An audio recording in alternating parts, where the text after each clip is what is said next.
الحمدللہ رب العالمین والصلاة والسلام علی سید المرسلین اما بعد فاعوذ باللہ من الشیطان الرجیم بسم اللہ الرحمن الرحیم۔ السلام علیکم، امید ہے کہ آپ سب خیریت سے ہوں گے۔ آج کا ہمارا ٹاپک ہے نماز تراویح۔ چونکہ رمضان کا مہینہ ہے، جب ماہ رمضان المبارک کا چاند یا شہادت و خبر کی بنا پر ثابت ہو جائے تو وہ رات ماہ رمضان کی پہلی رات شمار ہوتی ہے، اور اگر مناسب وقت پر چاند نظر آ جائے یا اس کے نظر آ جانے کی اطلاع مل جائے تو اسی رات نماز عشاء کے بعد نماز تراویح کا آغاز ہوتا ہے۔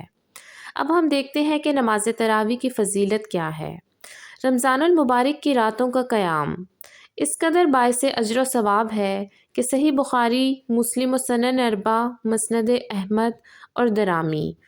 میں حضرت ابو ہریرہ سے مروی ہے کہ نبی اکرم صلی اللہ علیہ وآلہ وسلم نے ارشاد فرمایا، جس نے اللہ تعالیٰ پر ایمان رکھتے ہوئے خالص اس کی رضا جوئی کے لیے رمضان المبارک کی راتوں کو قیام کیا،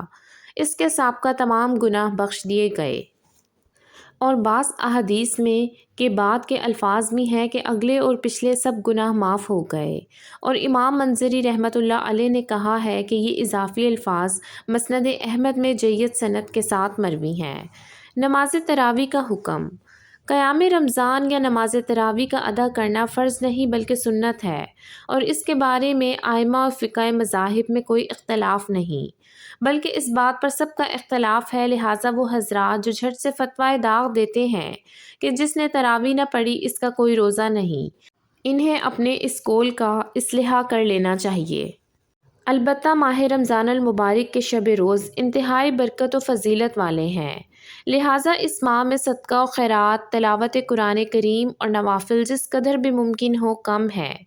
لیکن جو آدمی کسی عذر کی وجہ سے نماز تراویح ادا نہیں کر سکا، وہ صبح روزہ رکھ سکتا ہے، اور اس کے روزے میں کسی قسم کا کوئی فرق یا نقص نہیں۔ پہلی دلیل، نماز تراویح کی ترغیب دلانے کے لیے اتنی سخت فتویٰ بازی کی بجائے مسنون طریقہ اختیار کرنے میں ہی خیر و برکت ہے، اور وہ مسنون طریقہ صحیح بخاری، صحیح مسلم، سنن اربع اور مسند احمد میں مذکور ہے۔ چنانچہ حضرت ابو ہریرہ رضی اللہ تعالیٰ عنہ بیان فرماتے ہیں، نبی صلی اللہ علیہ وآلہ وسلم لوگوں کو رمضان کی راتوں میں قیام کرنے یعنی کہ نماز تراویح پڑھنے کی ترغیب دلایا کرتے تھے، لیکن آپ صلی اللہ علیہ وآلہ وسلم انہیں عزیمت یعنی پابندی کا حکم نہیں دیتے تھے، اور فرمایا کرتے تھے کہ جس نے اللہ تعالیٰ پر ایمان رکھتے ہوئے اسی کی رضا و خشنودی کے حصول کی خاطر رمضان کی راتوں کا قیام کیا، اس کے سابقہ تمام گناہ بخش دیے گئے۔ اسی طرح سے سفیان کے طریق سے اس حدیث میں کے بعد کا اضافہ بھی روایت کیا ہے کہ سابقہ اور لاحقہ تمام گناہ معاف کر دیے گئے، اور ان کا کہنا ہے کہ یہ اضافی الفاظ مسند احمد کی ایک روایت میں بھی مروی ہیں، اور ان کا اشارہ مسند احمد کی اسی روایت کی طرف ہے جو سابق میں ذکر کی جا چکی ہے، جسے امام منذری رحمۃ اللہ علیہ نے جید سند والی قرار دیا ہے۔ حافظ موصوف رحمۃ اللہ لکھتے ہیں کہ اگلے اور پچھلے گناہوں کی مغفرت کے سلسلے میں کئی احادیث وارد ہوئیں، جنہیں میں نے ایک مستقل کتاب میں جمع کیا۔ ایک اشکال اور اس کا ازالہ۔ یہاں ایک اشکال پیش آتا ہے کہ اس سے اور اس سے پہلے احادیث میں جو اضافی الفاظ ہیں وہ بعد والے گناہ بھی بخش دیے جاتے ہیں، یہ کیسے ممکن ہے؟ کیونکہ مغفرت تو تب ہوتی ہے جب پہلے گناہ سرزد ہوا ہو، اور جب ابھی گناہ سرزد ہوا ہی نہیں تو اس کی پیشگی مغفرت کیسے ہوگی؟ اس اشکال کو حافظ بن حجر رحمۃ اللہ علیہ بیان کرتے ہیں کہ اللہ نے فتح الباری شرح صحیح بخاری میں ذکر کر کے مختلف جوابات سے اس کا ازالہ کیا ہے، چنانچہ موصوف بیان کرتی ہوں۔ یہ کنایہ ہے اس بات سے کہ وہ کبیرہ گناہوں کے ارتکاب سے محفوظ رہیں گے، آئندہ ان سے کوئی کبیرہ گناہ سرزد ہی نہیں ہوگا۔ یہ بھی کہا گیا ہے کہ ان سے جو بھی گناہ سرزد ہوں گے وہ بخش دیے جائیں گے۔ ماوردی اور بعض دیگر اہل علم نے یوم عرفہ کے روزے کی فضیلت کے اس سابقہ اور آئندہ 2 سالوں کے گناہ معاف ہو جاتے ہیں، اس کی وضاحت اسی جواب سے کی ہے۔ آئندہ گناہوں کی بخشش سے مراد یہ ہے کہ ان سے جو بھی فال سرزد ہوگا اس پر ان کا کوئی مؤخذ نہیں ہوگا۔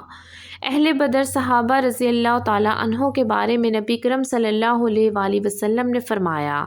اللہ نے اہل بدر کے خلوص و احسار کو دیکھ کر کہا، آج کے بعد جو عمل چاہے کرو، تمہارے لیے جنت واجب کر دی گئی ہے، یہ فرمایا تمہاری بخشش کر دی گئی ہے۔ اس حدیث میں یہی مراد ہے کہ تمہارے آئندہ کے افعال پر کوئی مواخذہ نہیں ہوگا، جو عمل چاہے کر لو، یہ ان کی عزت و تکریم کے لیے کہا گیا ہے، اور یہ عظمت انہیں ان کے اس عمل کے عوض ملی جو انہوں نے اولین معرکہ حق و باطل میں کلمۃ الحق کے لیے سر انجام دیا، جس کے نتیجے میں ہی ان کے سابقہ تمام گناہ بھی معاف کر دیے گئے اور وہ اس کے اہل ہو گئے۔ اگر ان سے آئندہ کوئی گناہ سرزد ہوا تو اللہ انہیں وہ بھی بخش دے گا۔